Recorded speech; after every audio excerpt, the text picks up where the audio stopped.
వారంలో తిరిగొచ్చేద్దామని స్పేస్ స్టేషన్కు వెళ్లారు. చూస్తూ ఉండగానే 9 నెలలు గడిచిపోయాయి. ఓవైపు ఆరోగ్యం క్షీణిస్తోంది, మరోవైపు భూమిని ముద్దాడాలని మనసు తహతహలాడుతోంది. అయితే సునీతా విలియమ్స్ భూమిపై ల్యాండ్ అయ్యేదెప్పుడు? ఈసారి పెట్టిన ముహూర్తమైనా ఫలిస్తుందా?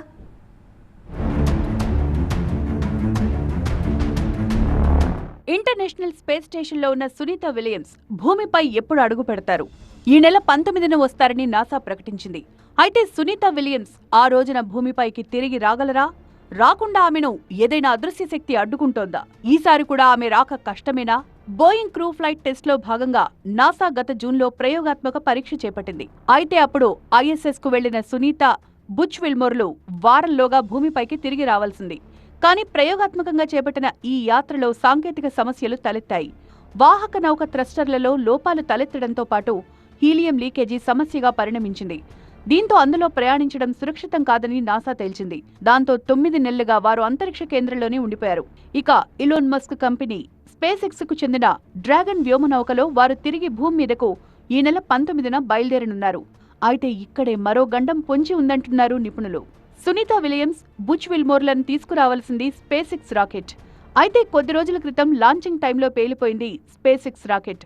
అంతకుముందు జనవరిలో కూడా స్పేస్ ఎక్స్ కు చెందిన మరో రాకెట్ ప్రయోగం వికటించింది. వరుసగా 2 స్పేస్ ఎక్స్ రాకెట్ ప్రయోగాలు విఫలమయ్యాయి. దీంతో స్పేస్ ఎక్స్ రాకెట్లు సురక్షితమేనా అనే అనుమానాలు మొదలయ్యాయి.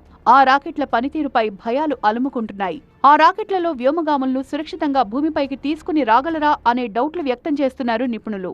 దీంతో వ్యోమగాముల రాకపై సస్పెన్స్ కొనసాగుతోంది. ఇలాంటి సందిగ్ధ పరిస్థితుల్లో వ్యోమగాములు మరికొంతకాలం ఐఎస్ఎస్ లోనే ఉండిపోతారా అనే అనుమానాలు కూడా వ్యక్తమవుతున్నాయి.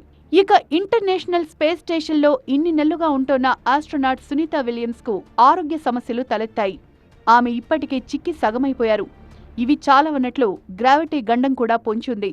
ఆమె ఐఎస్ఎస్ నుంచి భూమి మీదికి తిరిగొచ్చాక చాలా సమస్యలు ఎదుర్కొనున్నారు. గ్రావిటీతో సునీతా విలియమ్స్ కు ఇబ్బందులు తప్పవంటున్నారు నిపుణులు.